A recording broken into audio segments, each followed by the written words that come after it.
Ladies and gentlemen, the clothing you have on, the food you just ate, or the chair you're sitting in right now, how did that get to the store? How did that get to you? You ever wonder that? How did that actually get there? Okay, it just didn't start out at the store. And it just didn't start out at the wholesaler distributor. And it really just didn't start out at the manufacturers. Where did it start? Well, that's what Chapter 10 is all about. It's the distribution strategies.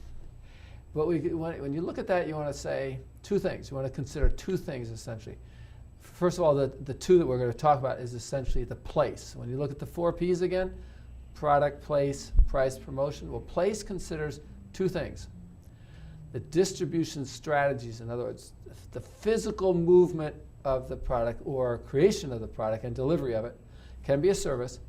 So the physical movement, how does it move through the various players?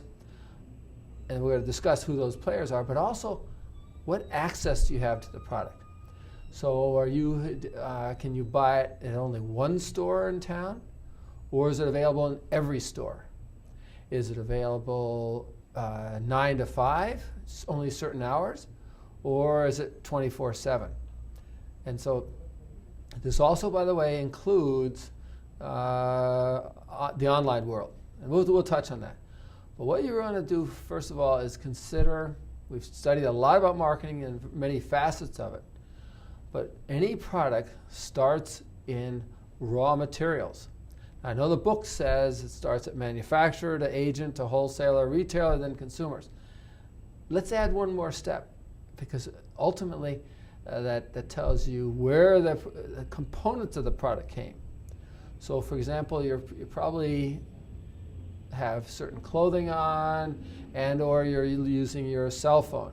Okay, well, where did that come from? Well, when you look at the plastic or the metal or that is used in it or the glass, again, Dell computer didn't make that. The clothing, if you bought that at a fancy store or wherever, they didn't make the raw material, or actually the thread in most cases. It came somewhere from raw materials. So most of the raw materials that we're talking about are wood, oil, water, cotton. Those are raw materials. So again, in the distribution strategies, you have to consider that, because if you need to have plastic for your product or service, okay, where does plastic start? In the oil field somewhere, because plastic is an oil-based product. So you don't just go back to the manufacturer, which is just down the street. You actually have to consider, well, how does that product get out of the ground, piped to the ship, filled up, and the ship comes over to some place where the crude oil is processed and then distributed out in gasoline. It may be a pipeline somewhere. It may be shipped by a truck in a certain format to a plastic shaping company. So that's what you really have to think about. And then once the manufacturers have it, fine. Now they start to shape it and to mold it and to make it stronger, whatever. But then what happens? Then someone has to sell that component to an agent. Maybe some agents aren't involved, but or to a wholesaler. And they are taking, a group of manufacturers are taking all these different components that go into the product and combine them at the manufacturer or a compiler. So again, what you want to look at is when you're looking at the text, when you have the manufacturer to the agent wholesaler, you really have to have a sidelight to the compiler. And most products are developed this way. So you go raw material manufacturer to a compiler who pulls in all the parts of the product and puts it together. And then the product is pushed down through the rest of the channels of an agent or a wholesaler to the retailers and the consumer. So when you're looking at, let's say, a Dell computer, Dell may be the designer of the product. So they want this particular laptop or these laptops and products, the computers they're developing, created. Okay? So they need all these parts, and some of them need plastic, some of them need metal, some of them need the plastic and the oil. So then they have to go back to the manufacturers and say, this is what we need, these parts. The manufacturers then go back up to the raw material suppliers and say, we need this much oil or this much wood or this much whatever, glass. They take the raw material, make the components, ship them to Dell on demand. Dell doesn't inventory very much. So the manufacturers typically are close by a Dell compilation facility, a compiling facility. And so when you call in and order a Dell computer, that message goes out to the manufacturers. They ship in all the parts. Dell puts them together. Now, Dell's computer, they actually bypass the wholesalers and typically bypass the retailers and go direct to consumers. Now, that's changing.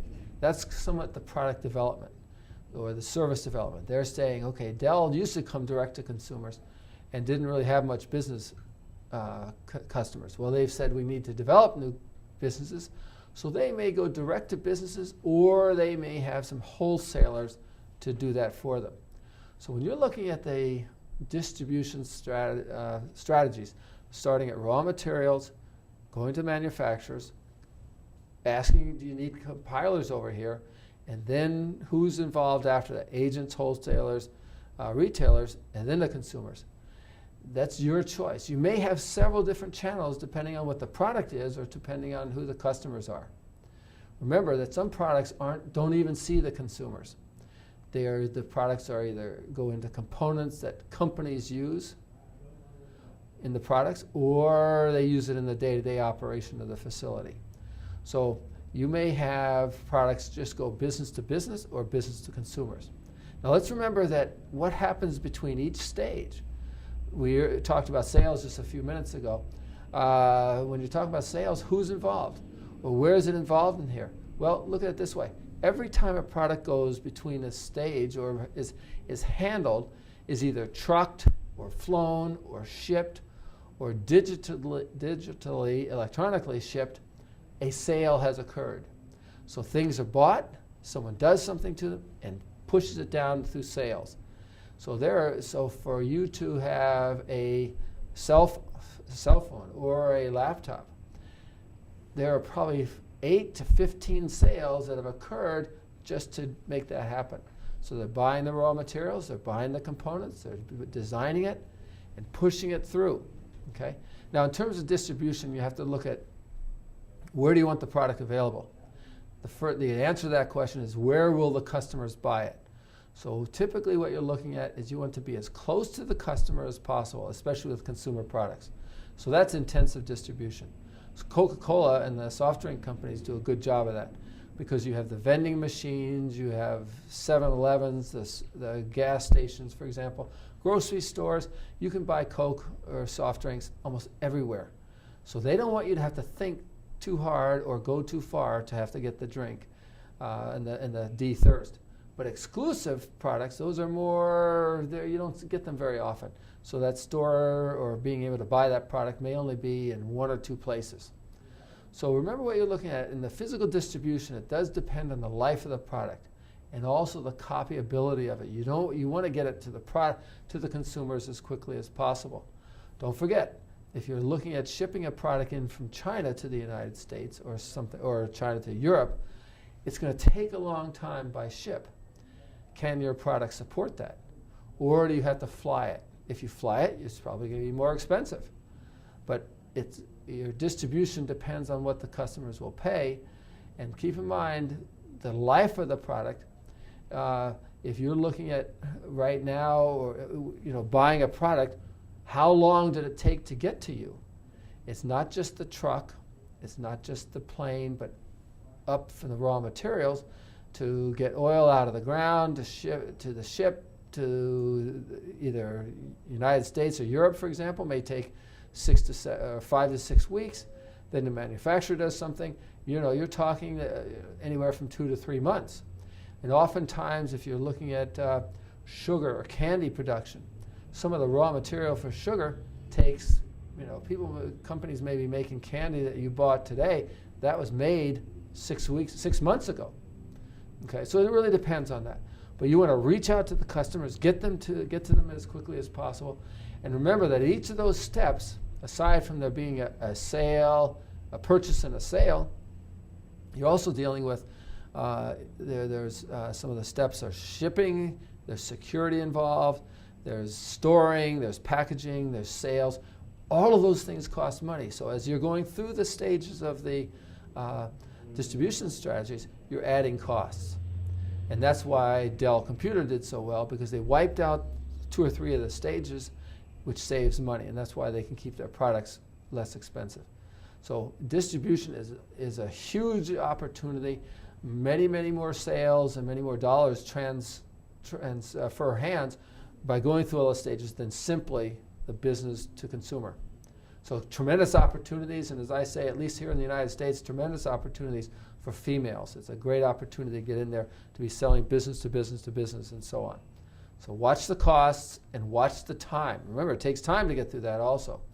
So next time you buy a product or service, or a product in particular, think of where did that product originate and how many steps did it have to flow through to get to you. Enjoy.